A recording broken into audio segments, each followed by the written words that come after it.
Welcome to today's webinar on the Ethical Charter Implementation Program. My name is Leanne Rusamenti, and I'm helping with the outreach surrounding the program. And I'm pleased to be your MC and guide today as we explore what suppliers and growers need to know as they get started with the Ethical Charter Implementation Program, affectionately called ECIP. You should see a questions button at the bottom of your screen. Please use it. Use it throughout the event. We'll be collecting questions and we'll leave time at the end to answer them. And one other housekeeping note, this webinar is being recorded and the recording will be made available to you in the next day or so. ECIP is an industry collaboration of suppliers, retailers, and implementing organizations. And today you're going to hear from several of them through video and live interaction. So first up, we have Kim Combs, Supplier Verification Manager with the Kroger Company. Yeah, good afternoon, everyone. My name is Kim Combs, as Leanne said, and I have the pleasure of working with the Kroger Company each day. And I just want to welcome you to this webinar on behalf of our entire advisory group. And I have had the pleasure of working with this collaborative industry group that has helped to oversee the development of the ECIP lab, which you're going to learn a little bit more about today. And I've been able to work with them over the course of this past year. And Kroger has been a part of the ethical charter work for many years and played a part in developing the ethical charter on responsible labor practices. So as the industry has moved to create assurances that the labor practices at field level align with the principles of that ethical charter, Kroger knew that it was imperative to work within a collaborative framework, specifically with other retailers, buyers, and suppliers. So there is a place and a time for audits. There is also a need for something that is other than audits, and that is why we are here today and excited to share more information with you. Through the collaboration of retailers and suppliers working together, our group has created a capacity building program. So what do we mean by capacity building? Really, this is the process of developing and oftentimes simply strengthening skills and knowledge. And that is where the lab part of ECIP Lab comes into play, which is learn, assess, and benchmark. And so we are very proud of this work and this ECIP program. And we believe that it will enable employers to demonstrate their leadership while building capacity towards stronger labor management systems. So we really appreciate you taking the time today to learn, and we encourage you to ask questions both today and then over the course of time as questions come to you. So thank you for taking the time. We appreciate it, and we're excited about our program. So Leanne, I'll pass it to you. Thank you so much, Kim. Really appreciate your welcoming and guiding everyone through this process, which we'll dig into much deeper. But first, I also want to welcome Carmen Ponce, Vice President and General Counsel with Tanamura and Ansell. Carmen.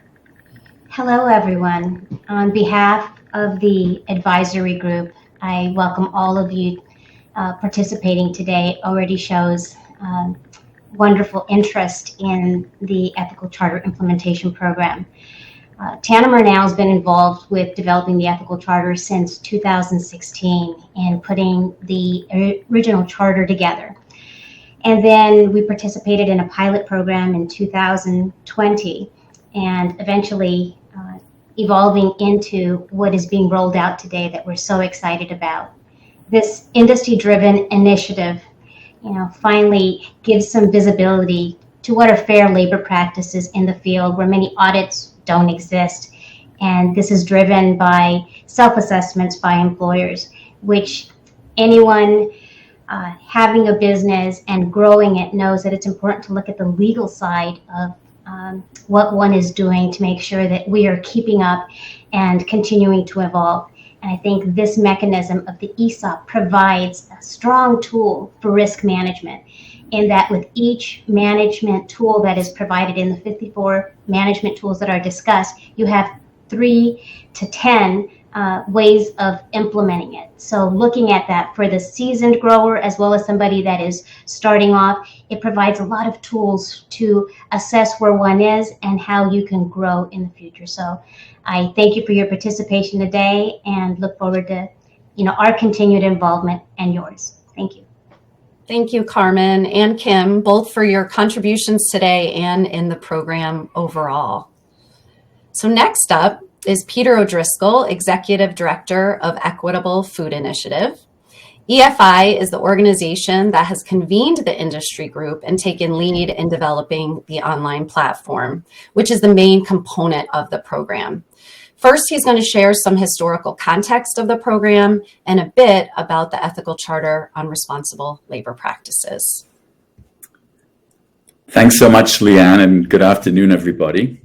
I think it's important for all of us to remember where the Ethical Charter on Responsible Labor Practices came from. Any of us who've been in the industry for a decade or so will remember very well the expose published in 2014 by the Los Angeles Times, which really challenged our industry to look long and hard at the allegations of things that were happening in the supply chain.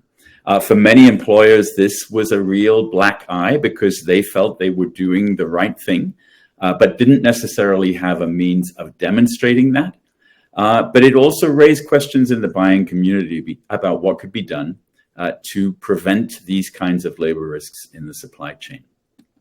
The result of that expose was a joint committee of what was then the PMA and United Fresh, which produced the Ethical Charter on Responsible Labor Practices and published it in 2018.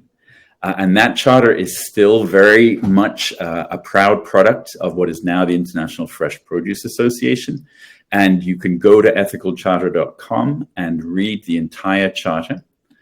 From our perspective, there was a lot in that charter that was familiar to produce growers. For example, respect for laws at work. The industry for many years has been very attentive to labor laws at state and federal level and to maintaining compliance. The respect for human rights is also a set of management systems and practices that are familiar to employers who have been signing supplier codes of conduct with their retail customers for some years. But the charter broke some new ground in the introduction of a section on respect for professional conduct. For example, emphasizing the importance of establishing mechanisms for labor management communication, focusing a bright light on ethical recruitment. And again, from a grower or employer standpoint, even one who is respecting all of the relevant laws and practices on their farms, if they're bringing in contract labor or even H-2A workers, they don't necessarily know how those folks were recruited in their home communities and whether they were subject to any violations or abuses in that process. But the charter also focused on the importance of continuous improvement and management systems. And as this group of industry players came together and focused on how we were going to go into implementation of the charter, we really focused on designing a system that would promote continuous improvement and strengthen management systems. When you think of the Ethical Charter, many of you, I'm sure, go right to the idea of compliance and audits. That is what the industry is familiar with, and it has lots of questions and concerns about audits. Many ways, the industry would say, well, an audit is an effort to catch somebody doing the wrong thing. The Ethical Charter Implementation Program, on the other hand, is very much focused on teaching and supporting employers to do the right thing. So the goal of this as a capacity building program rather than a compliance system is to put together something that will actually support and help the industry to improve labor practices over time. As Carmen and Kim have pointed out, a group of organizations have been working together for some years, first to pilot and then more recently to develop and scale a system that had several important characteristics. The first was that it be supplier owned. We want this to be a tool that suppliers can manage and support their growers to engage with. Secondly, we wanted to make sure that it was focused on management systems. So if the industry is going to uphold principles of how to do the right thing with respect to labor, it's really important that we offer tools and resources and templates and best practices around what management systems are actually required to implement each of the 13 principles of the Ethical Charter. Therefore, we wanted to make sure that the emphasis was on capacity building rather than compliance testing. And as you learn a little bit more about the Ethical Charter Implementation Program's lab, our Learn, Assess, and Benchmark program, it's really important that you understand the focus is on learning before you move forward. So with that, Leanne, let me hand it back to you. Thanks, Peter. Next, we're going to hear from Laura Himes, Vice President of Global Sourcing for Produce at Walmart. Walmart has been an instrumental part of the development of both the Ethical Charter on Responsible Labor Practices and the ECIP program. Hello, my name is Laura Himes.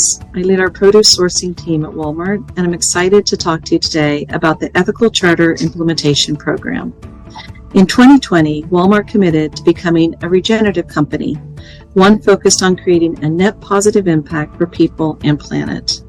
To support the people working throughout our produce supply chains, we worked with the Produce Marketing Association and United Fresh Produce Association, now IFPA, alongside a group of retailers and suppliers to create the Ethical Charter on Responsible Labor Practices.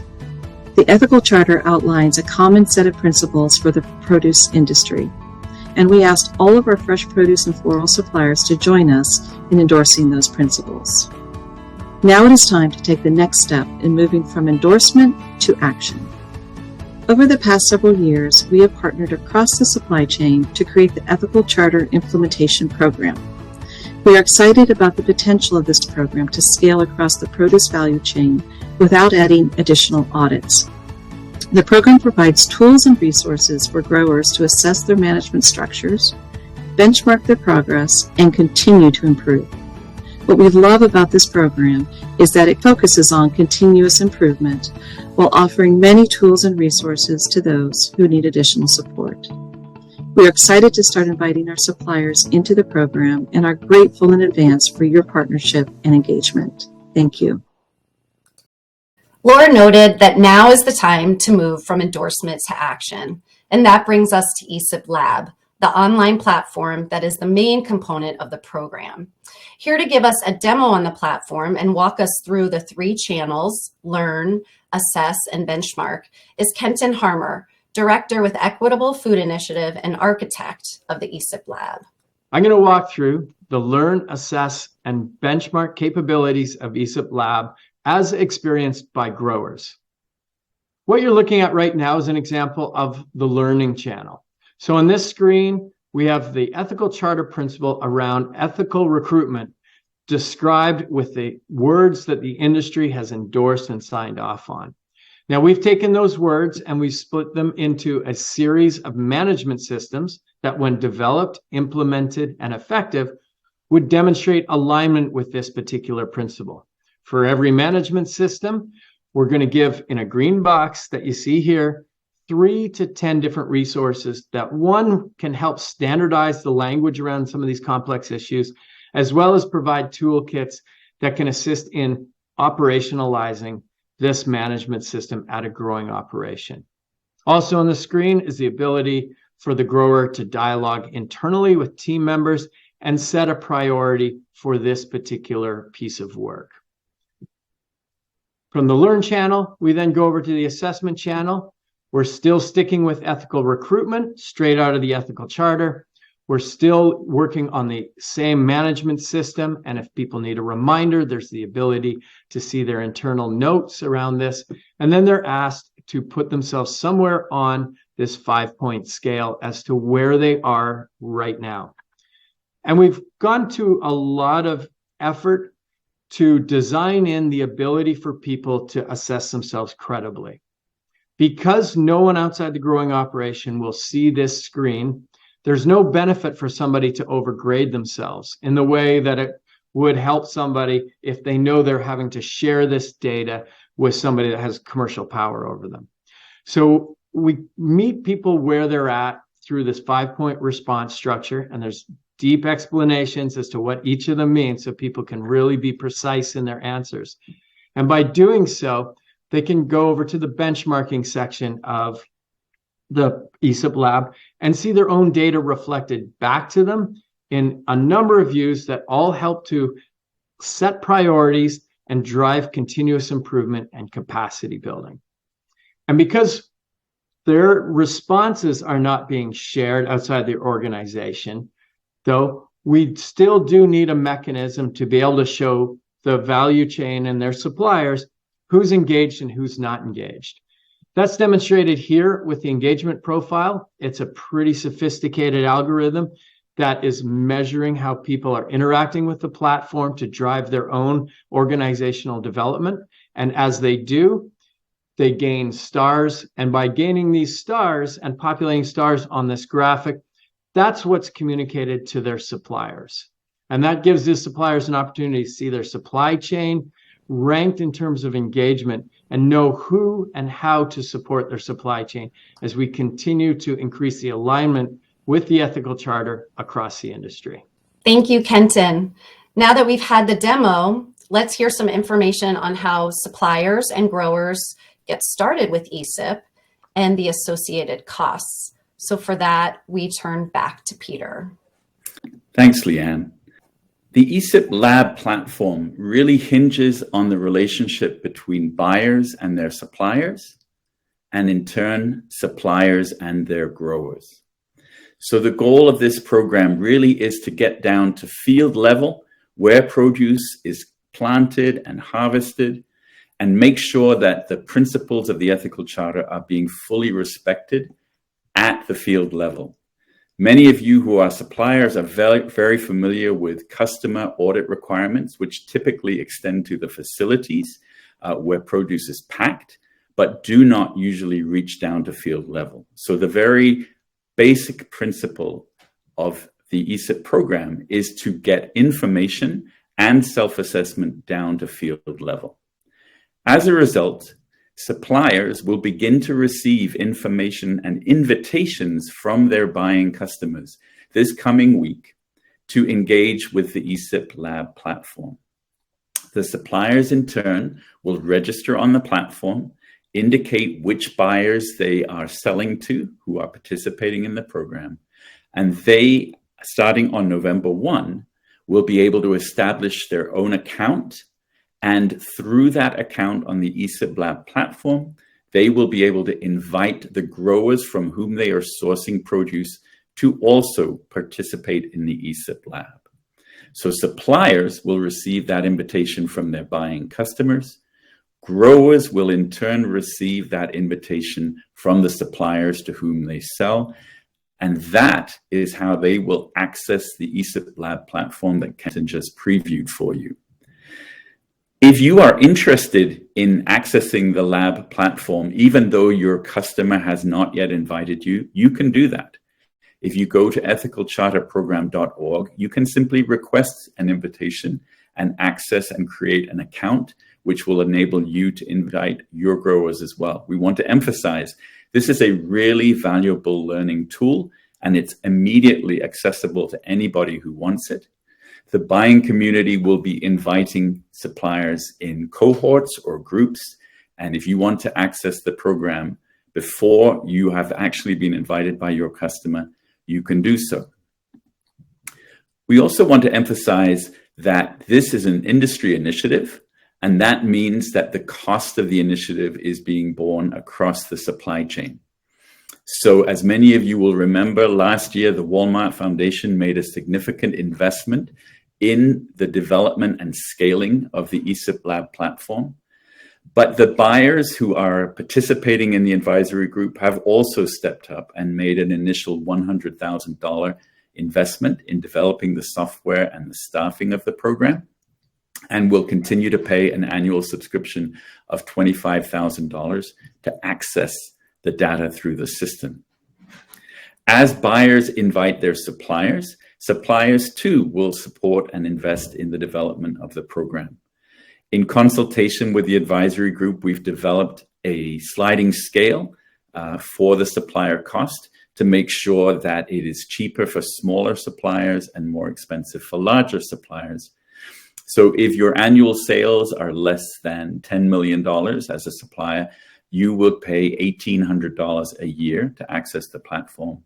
If your sales are over $1 billion, you would pay $9,000 a year to access the platform and bring your growers into the system. The growers who are providing that field level data would pay a flat fee of $200 a year to access all the tools and resources available on the platform. We also want to make sure that everybody understands where the ECIP program came from and how it is overseen as we continue to roll it out. So a lot of the initiative for the ECIP program came from the buying community who really wanted to support growers at field level to implement the charter. And you see here on the screen that Costco, Kroger, McDonald's, Walmart, Sam's Club, and Target have all supported the development of the program. And we also made sure that suppliers and labor contractors were involved as well. So you see here Bonduelle, Nature Ripe, Tanamura and Antle, Taylor Farms, and Ag Socio, which is a labor contractor, have also become involved in the advisory group. Equitable Food Initiative, which implements this program, is a multi-stakeholder program, and that means that we also have buyers, employers, labor organizations, and civil society organizations who have been involved in the development of the Ethical Charter Implementation Program since 2018. So we believe that there's been a broad, strong support across the supply chain for the development and implementation of this program. Leanne? Great, thanks, Peter. We're actually going to switch to Q&A at this point of the program. We've had some come in, but continue to enter your questions and we will try to get through all of them. The first one, Peter, is a two-part question. What are the differences in how suppliers and buyers use the system?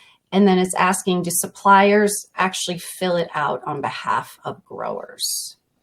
Right. So I'm going to take the second part of the question first and say that no, suppliers do not supply the information on behalf of their growers. The goal of this capacity building program is to make sure that the labor management systems at field level are as strong as they can be. So it's really important that the managers at field level who are responsible for the workforce that is actually planting and harvesting the product are the ones who are developing those labor management systems. The role of the supplier, therefore, is to invite their growers into the system and to support their growers to complete the assessment program, but not for the supplier to do it for the grower. In terms of where this data goes and what is seen, as Kenton explained, the assessment that the grower does at field level must remain confidential to the grower. Again, this is a capacity building program. It's not a compliance test. This program aims to meet growers where they are, which means that if you're struggling in a particular area or you don't have a management system that addresses one or other of the principles, it's okay to say that, because that is how you will be able to better access the tools and resources you need to strengthen that practice over time. So the suppliers will see an indication of how much their growers are engaging, but they will not see the raw data that the growers supply. Again, very, very important to make sure this remains a learning tool rather than a compliance test. Yeah, and the next question, it kind of went along with that, and I think you just addressed it, but I'll just say it out loud. So we answer the question specifically, but it was asking who sees the granular level of the grower. And as you said, when you're in that learning section, that stays with the grower. No one else sees that. That's correct. When the grower completes this assessment, and you'll see this in the logo of ECIP, they'll get what's called an engagement profile. In other words, depending on how they complete the assessment, they will get from 1 to 4 green stars for that measure the degree to which they have engaged with the program. Those stars do not represent their raw scores or their answers regarding whether they're struggling or whether they see themselves as an industry leader. Those green stars reflect simply the degree to which the grower has engaged with the program and used the systems that it offers. There's a gold star in the middle, which is available to growers who have achieved at field level one of 17 different third-party certification programs that indicate that there has actually been not just a self-assessment, but a third-party audit and verification of their labor management systems. But it's really, really important to understand that what the supplier will see is this indication of how engaged the grower is, not the raw data that the grower has used in their assessment. And I have another question that you just touched on, but again, to explicitly address, they asked, do they have to join the platform if they do have a certification? Yes, so the question is, how do we indicate that the grower at field level has achieved that certification? So typically, suppliers could be sourcing from anywhere from a handful to dozens or even hundreds of different growers. Some of those growers will have achieved that third-party certification, many will not. Again, field level audits are not that common in the industry. Therefore, it is important either as a grower or as a supplier to engage with and join the platform precisely so that those growers who have achieved third-party certification can indicate that. And in turn, the suppliers can communicate to their buyers which or how many of the growers in their supply chain have achieved that third-party certification. This next question has come up a few times, and it's essentially about the retailer's role in corporate social responsibility programs. So here's one. Will sponsoring retailers be required to complete this audit as well? We see many headlines on their labor practices. Our audits are publicly reported and shared, but we don't see anything on the retail side. So this question was raised last week at the IFPA Global Show in Anaheim, and it's a reasonable question. We're trying to work towards the most transparent supply chain that we can develop at all levels. So a couple of ways that I would answer the question. First of all, let's be clear, this is not an audit. ECIP is not an audit, it's a self-assessment. And it is a self-assessment designed not only to support the strengthening of management systems, but to provide some indication of the way that growers and suppliers are investing in strengthening those management systems. If you look back at the configuration of the advisory group for ECIP, you'll see that there are buyers and suppliers at the table. And what I have encouraged folks who've raised this question to do is to bring it to the advisory group and let's figure out what is the right kind of data that buyers can share with their supply chain regarding their own labor practices. When I've raised this issue with buyers, they will point out that many times they have to provide lots of basic information through their shareholder reporting, right? But let's figure out a way to make sure that the right data is being shared in the right way so that we can achieve this level of transparency across the industry. Great. One question, and again, I think you just addressed, but we'll explicitly say it will growers who are already have a certified audit still have to pay the $200 fee to join the platform? Yes, because that's the only way that they can indicate to their supplier, right? And that the supplier can therefore report on what percentage of their or what proportion of the growers from which they're sourcing already have that third-party verification. So yes, the answer is the goal here is to spread this tool across the industry. And I would point this out, that the way ECIP Lab was designed, we believe, and we say this even on the behalf of the Equitable Food Initiative certification, we run a third-party certification as well. We still believe that the tools in the ECIP Lab program are valuable even to those growers who've been through a third-party audit in terms of strengthening their management systems. So we continue to believe that there's real value in going through the assessment and learning from the tools and resources that are available. There was another question on tools and resources while we're on that topic. Do you provide tools and resources to address areas that a grower doesn't cover or needs help with? Is there an individual from ECIP that will work with individual growers? So that's a really good question. So no matter how carefully you put together a set of tools and resources and best practices and so forth, it's never going to cover every single system. So one of the dimensions to this program that we'll be rolling out in the next few months is something we call the marketplace. So as growers and suppliers use the system, as suppliers, for example, begin to learn which areas in general are most challenging or most difficult for the growers from which they're sourcing, we want to make sure that the kind of personalized support that your questioner is asking for is available to them. So on the ethicalcharterprogram.org website, you will soon see references to what we call the marketplace. And the advisory group is inviting a large range of different support organizations, training organizations, consulting organizations, experts in different aspects of labor management systems to advertise their services so that growers and or suppliers who are struggling with any area and for whom the resources on the lab platform have not been sufficient can access that kind of personalized support that the questioner was asking for. Great. And someone asked if we can share the questions from the self-assessment in a draft form so that they might want to read them all through. And so as a housekeeping item, that's a great point. And we can also include that. There's been a request for the slides. We'll include those. We'll include the recording of this webinar, and we'll include the link. It is already existing on the ethicalcharterprogram.org website, but we'll go ahead and include that link so that you can look through those self-assessment questions even before you get started on lab. Questions about audits.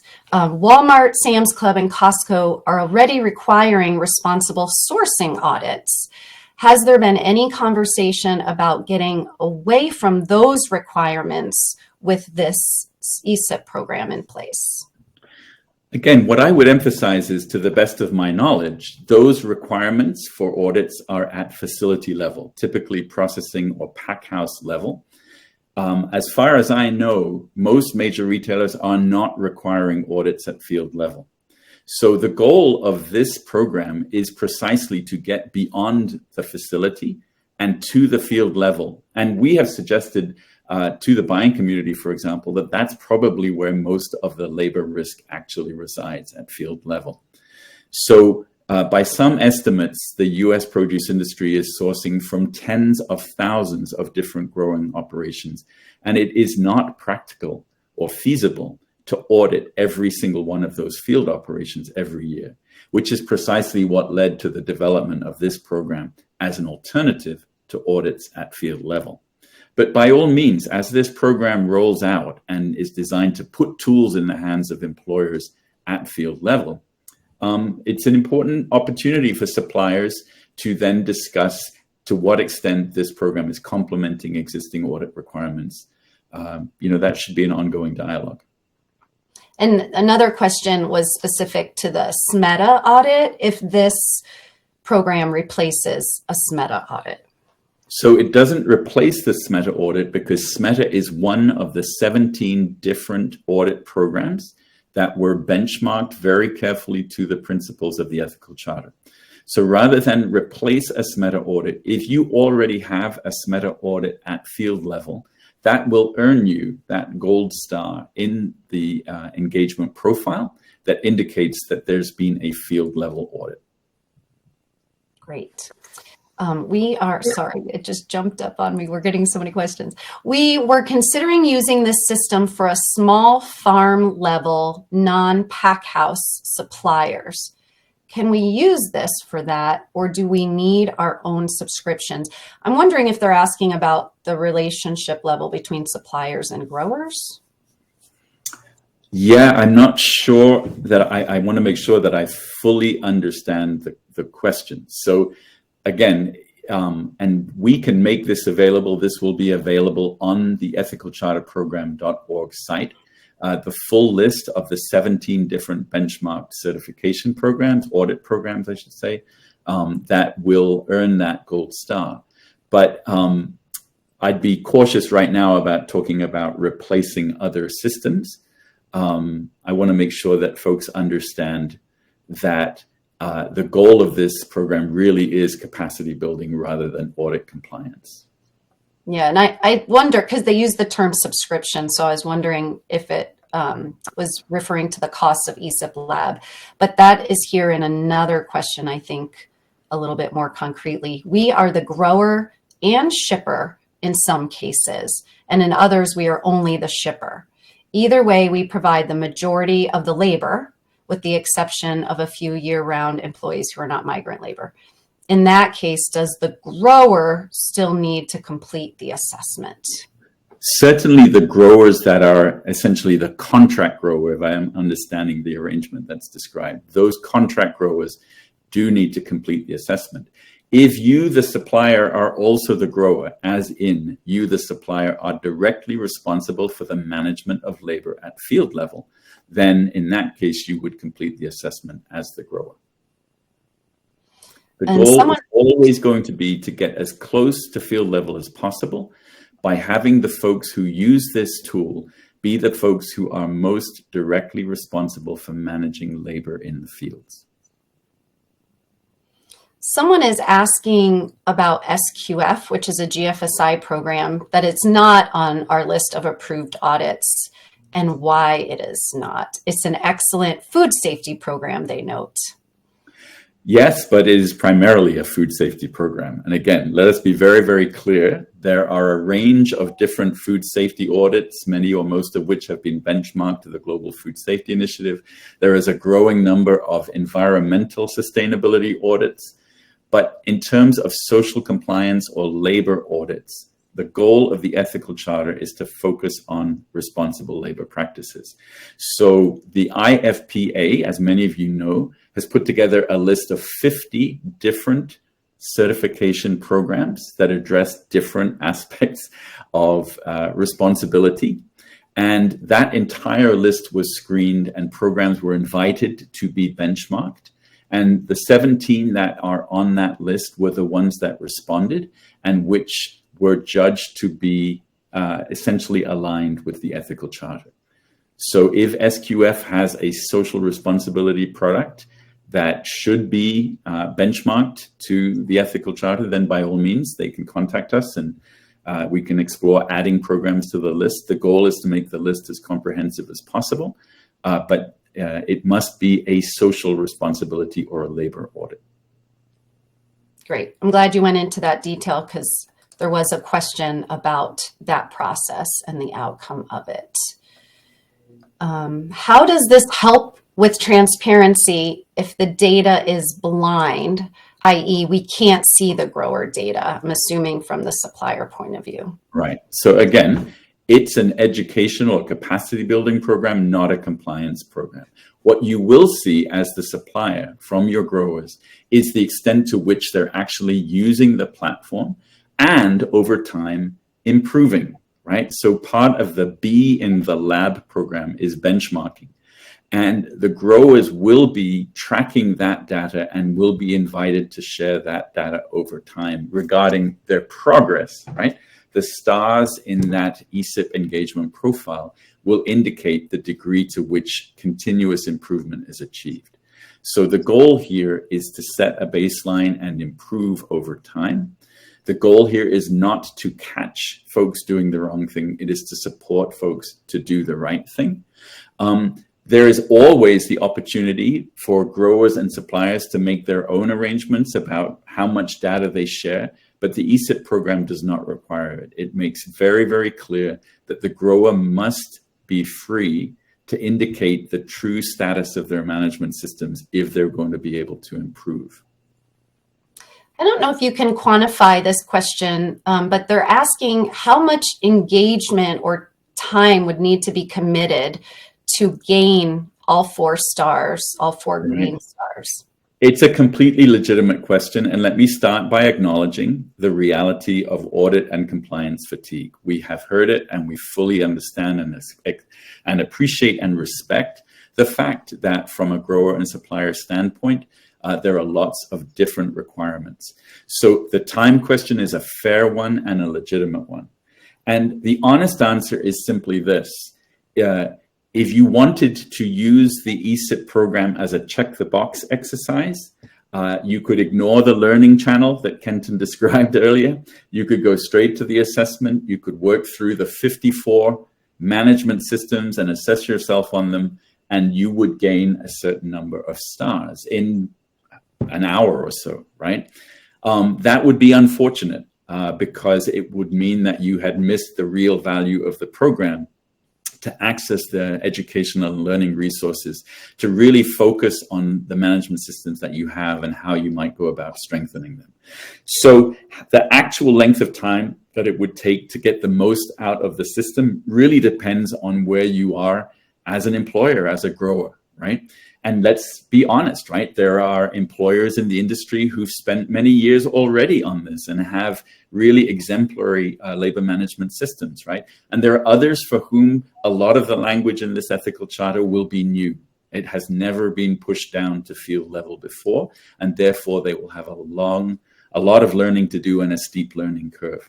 So the time it will take to complete the assessment will depend both on where you're starting from and what your degree of understanding and experience in labor management systems is, and also the degree to which you really want to maximize the value of the program by learning from best practices and tools and resources. This next question is asking about EFI certification specifically. If we have an EFI audit and already use an ethical recruiter, would it be beneficial for us to use this system? So a couple of things that I would say to that. First, as I acknowledged earlier, right, EFI certification we believe is extremely rigorous, and still we believe that an EFI certified grower could derive significant value and learning from accessing the tools and resources in the lab platform. So I think that's true really of any of the third-party certifications that are listed there. That if the goal here is to strengthen the management systems across the industry, even those who've had third-party audits at field level can learn from this tool.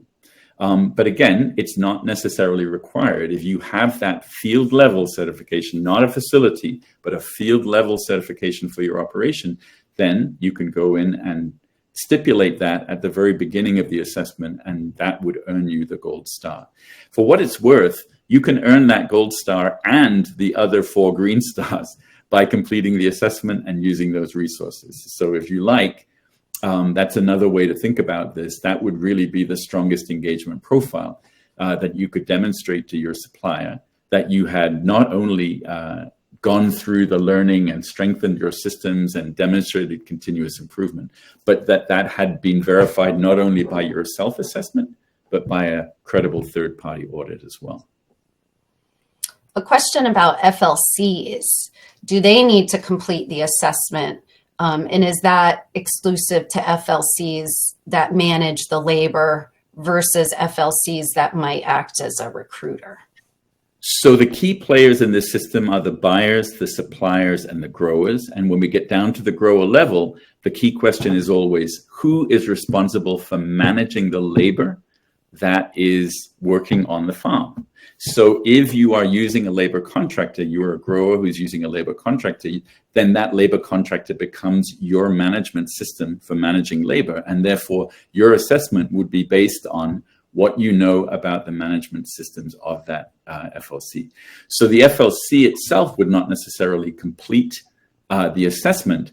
The grower would complete the assessment based on the management systems used by the labor provider. This is another question about time commitments and engagement. How much time do you expect a grower would need to engage with this platform on a weekly basis? So it's not necessary that one engage necessarily on a weekly basis. I want to make that clear. This platform will launch on November 1. invitations will be received. But the expectation is that the assessment and the learning process can take place over several months. So for example, you can begin to develop an engagement profile almost immediately, or you can develop it over the period of 3 or 4 months. So we want to make sure that we're respecting the cycle of demands and time constraints on growers based on seasonality and harvests and so forth.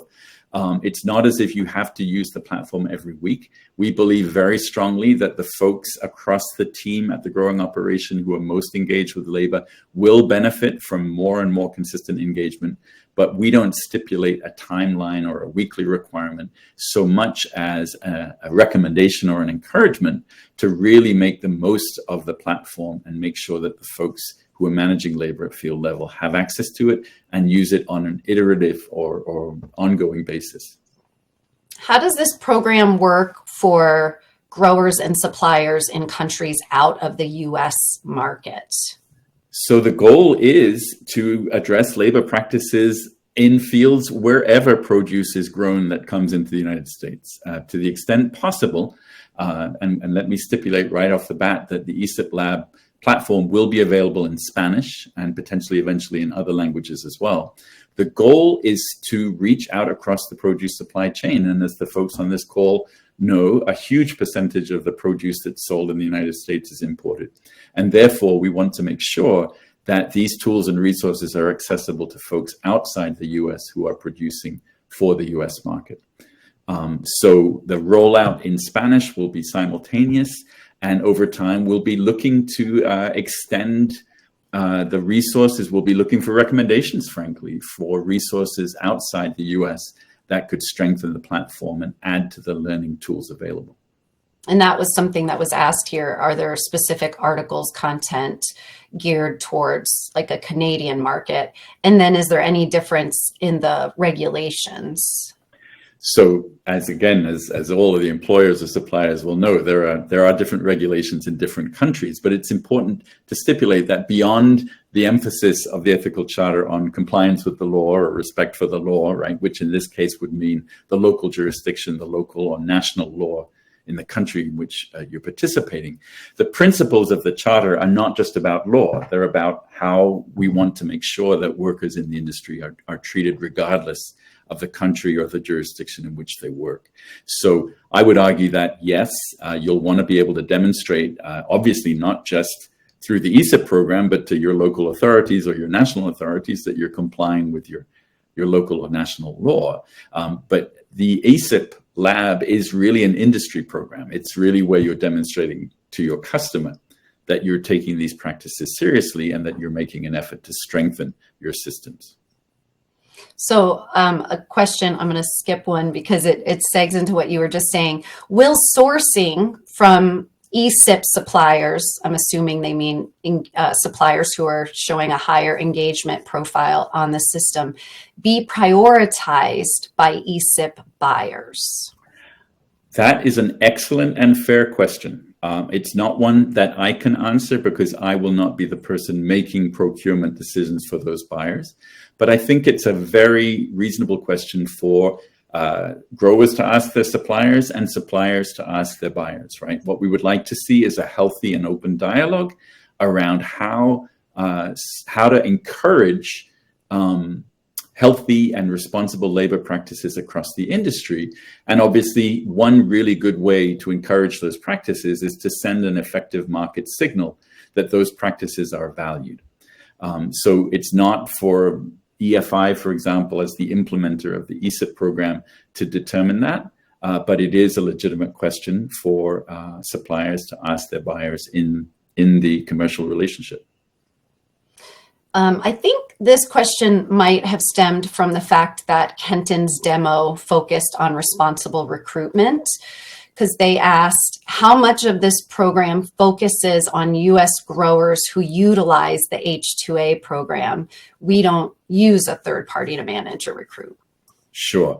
So if all of your labor is direct hire, local direct hire, and you don't use that, then ethical recruitment, as stipulated in the ethical charter, refers directly to how it is that you find that local labor, right?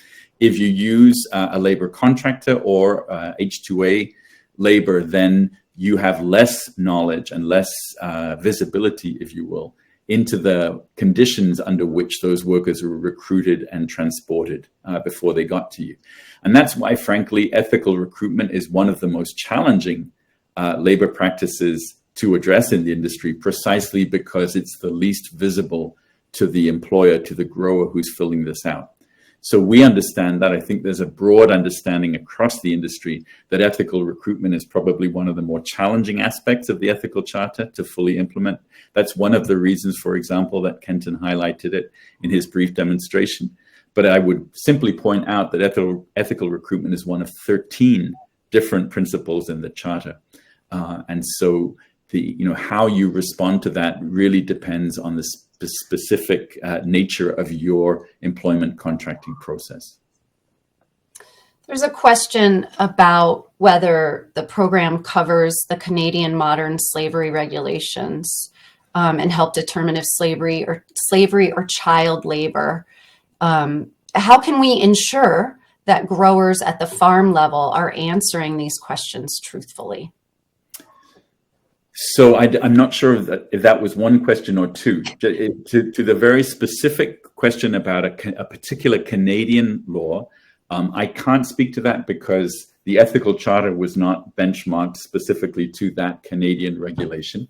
So other than the blanket requirement of compliance with local or national law, it sounds like a Canadian employer would need to understand that particular Canadian law and ideally, by strengthening their management systems through the ECIP program, they would have much better visibility into whether they were in fact able to fully comply with the provisions of that law. I don't know the provisions of that law, so I don't want to speak directly to this. What I can say is that through strengthening labor management systems, there's no question that an employer will be better prepared to respond to whatever their regulatory requirements might be. But it sounded as if there was a second question in there, Leanne. One was about the Canadian. What was the second part again, to make sure if that they know that the farming or the growing operation has answered truthfully? Right. So I want to be very clear about this. The short answer is that you don't know whether they've answered truthfully. And I want to focus very much on this concept in ECIP that we call safe harbor, right? And to emphasize why ECIP is a capacity building program and not a compliance test. If it were a compliance test, all of the focus would be on making sure that the correct answer was given, because nobody would want to threaten their commercial relationships. But because it's a capacity building program, we want to make it as safe as possible for a grower to acknowledge where they are struggling. So the short answer is that the supplier will not necessarily know whether the grower has answered the self-assessment honestly or not. All we can do is create the conditions for them to answer honestly. And the best condition to make it safe for a grower to acknowledge where they're struggling so that they can improve over time is if the supplier does not see the raw score of the grower. And that is the consistent commitment that all of the organizations involved in putting the ECIP program together have insisted on. Right? That if it's a capacity building program, that information must be confidential to the grower. If the grower chooses to share it with their supplier, that's their business. But for it to be effective around continuous improvement and capacity building, again, go back to that slide at the beginning of this presentation where those were the elements of the ethical charter that the group wanted to focus on, then the grower must be free to answer honestly in the knowledge that that answer will not harm their commercial relationships. So one question I can answer was, when is the marketplace expected to launch? And the answer to that is later this week. And someone was also asking where they can see that list of 17 certifications that will be available in ECIP Lab itself, but it also will be associated with the marketplace. There's quite a few questions, Peter, about whether this is a voluntary or required program.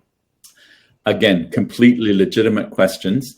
It's not for us to determine that. What we've done is create a program that has been to this point endorsed by the major buyers listed at the beginning, and we believe more major buyers will come into this program over the coming months.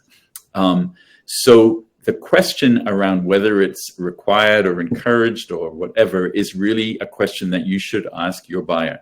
Again, as a supplier, you will be invited into this program by one of your customers, in some cases, maybe more than one of your customers.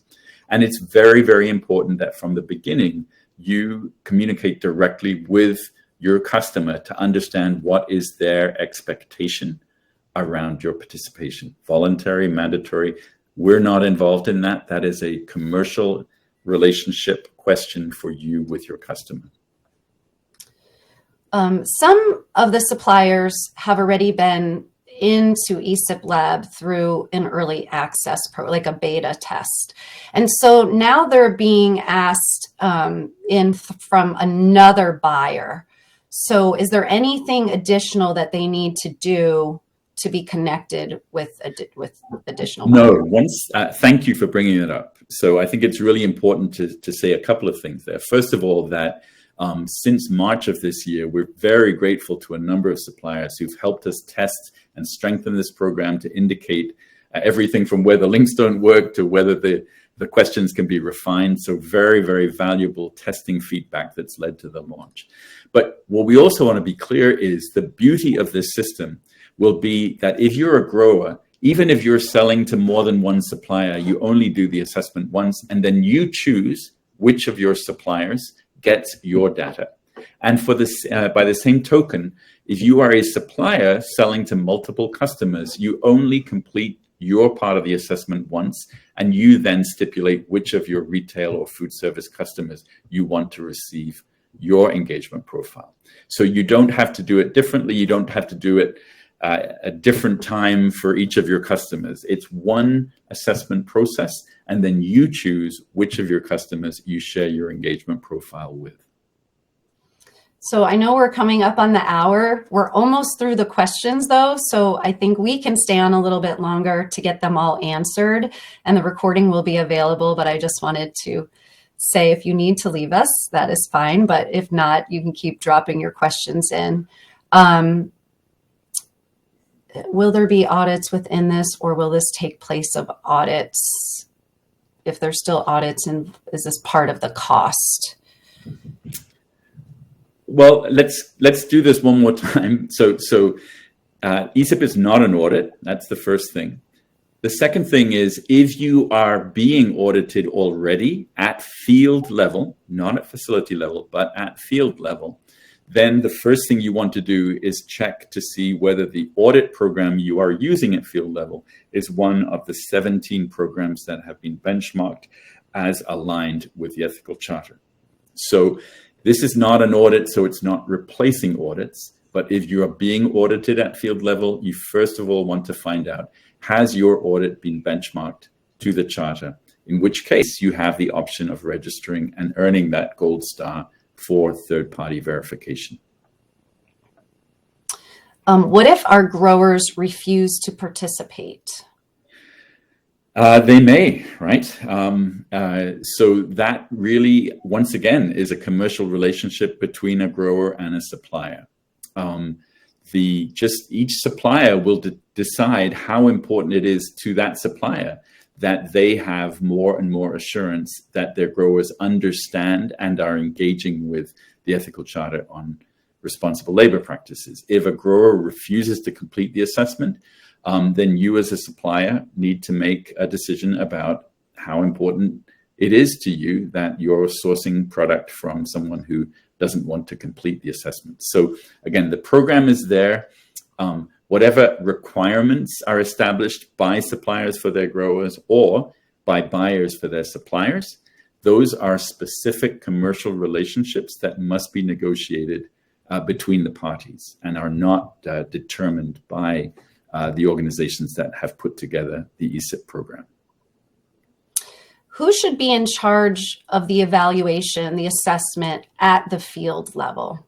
Yeah, it's a great question. And I just want to honor and respect that there are multiple different management arrangements around how labor is managed. So the best answer we can give to that is, who is the person most directly responsible for the management of workers on that field?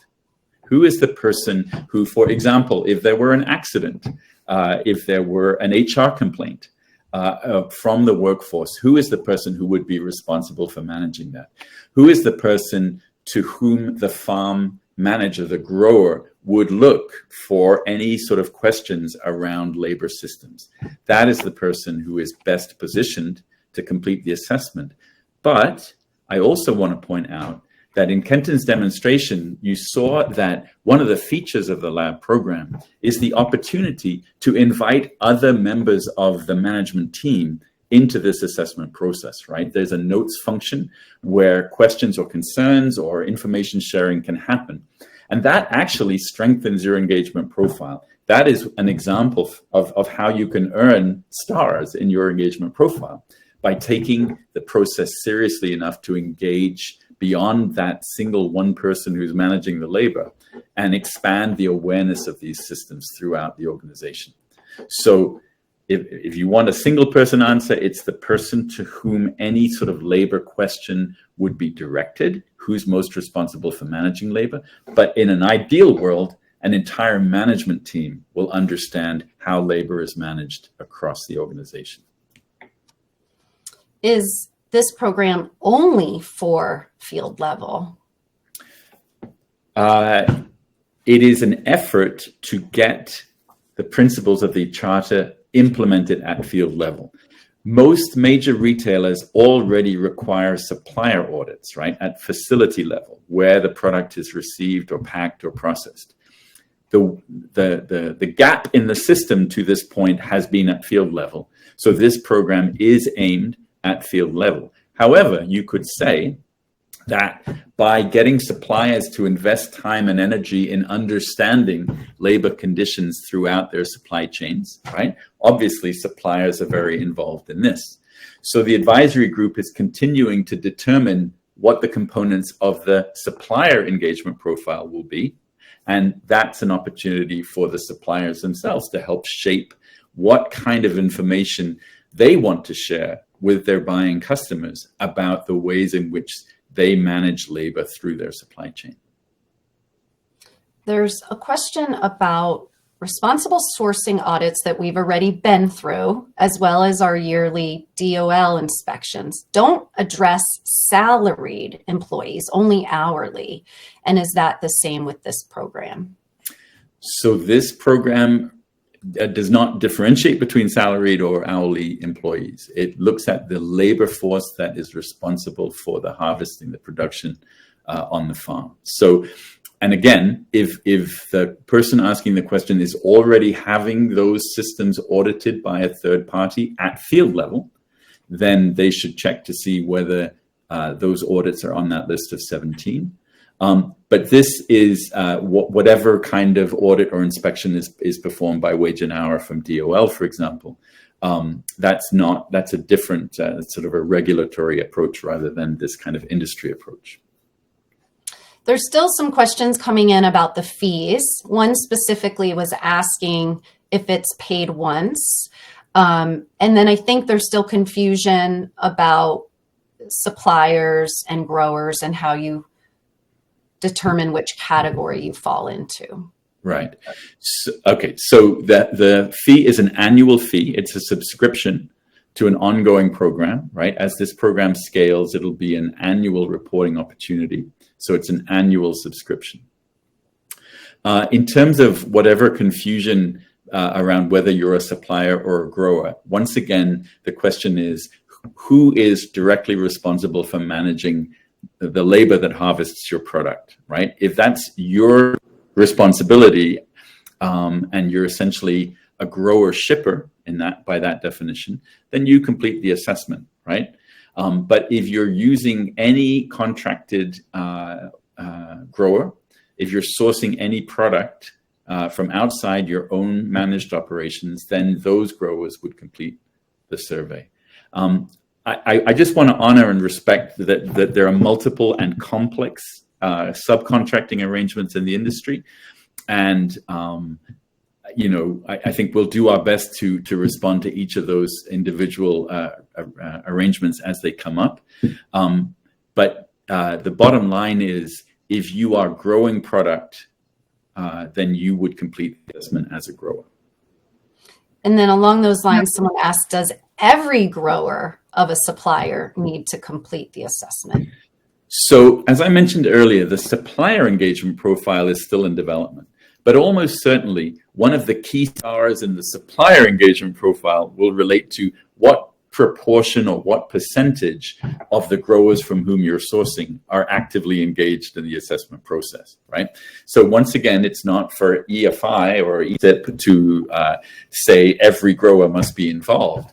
But over time, right, as the program evolves, part of the supplier engagement profile that they will report to their customers will address this question of what percentage or proportion of their growers are engaged.